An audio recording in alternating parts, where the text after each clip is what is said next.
EPFO एक बड़ा बदलाव करने की तैयारी में है, जो रिटायर्ड कर्मचारियों और आने वाले समय में रिटायर होने वाले लाखों लोगों के लिए बहुत राहत भरी खबर हो सकती है। अभी ईपीएफओ में पेंशन निकालने का जो सिस्टम है, उसमें वेतन की एक तय सीलिंग होती है, यानी कि पेंशन की गणना अधिकतम 15,000 रुपए के वेतन पर होती है, चाहे किसी कर्मचारी की सैलरी इससे कहीं ज्यादा क्यों ना हो। अब यही सीमा बढ़ाने की तैयारी चल रही है। नई जानकारी के मुताबिक ईपीएफओ इस वेतन सीमा को 15,000 रुपए से बढ़ाकर 21,000 रुपए करने पर विचार कर रहा है। कुछ चर्चाओं में यह भी कहा गया कि इससे 25,000 रुपए तक भी ले जाया जा सकता है। अगर ऐसा हुआ तो इसका सीधा फायदा कर्मचारियों को मिलेगा, क्योंकि ईपीएस यानी कि पेंशन स्कीम में जो पैसा जमा होता है उसकी गणना इसी नए बड़े वेतन पर होगी। इसका असर बहुत बड़ा है। जैसे जैसे वेतन की सीलिंग बढ़ेगी, पेंशन की रकम भी बढ़ जाएगी। अभी तक कई कर्मचारियों को यह शिकायत रहती थी कि पूरी नौकरी 25-30 हजार या उससे भी ज्यादा सैलरी पर काम करने के बावजूद पेंशन सिर्फ 15,000 की सीमा पर कैलकुलेट होती है। लेकिन नई सीलिंग लागू होने के बाद पेंशन की गणना बड़े वेतन पर होगी, जिससे उनकी रिटायरमेंट इनकम भी बढ़ जाएगी।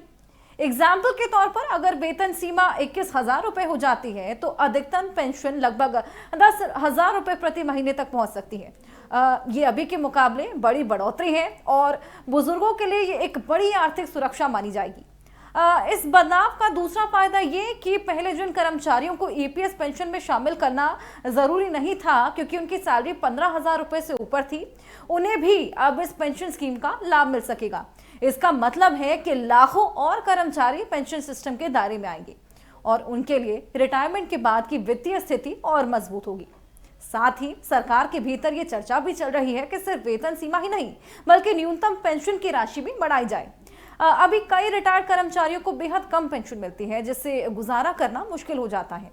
इसलिए न्यूनतम पेंशन को 2,500 रुपए तक बढ़ाने की मांग जोर पकड़ रही है। अगर यह बदलाव भी लागू हो गया तो सबसे कम आय वाले पेंशनर्स को बड़ी राहत मिल जाएगी।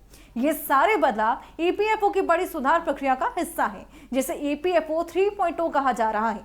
इसका उद्देश्य पेंशन प्रणाली को आधुनिक, आसान और ज्यादा फायदेमंद बनाना है, ताकि कर्मचारी भविष्य में आर्थिक रूप से सुरक्षित महसूस करें। अगर ये प्रस्ताव मंजूर हो जाते हैं तो आने वाले समय में पेंशन सिर्फ एक छोटी सहायक राशि नहीं रहेगी, बल्कि एक मजबूत वित्तीय सहारा बन जाएगी। रिटायरमेंट के बाद जिंदगी को बिना तनाव और सम्मान के साथ जीने में ये बदलाव अहम भूमिका निभाएगा। इसी तरह की अपडेट्स के लिए देखते रहिए इंडिया न्यूज का डिजिटल प्लेटफॉर्म।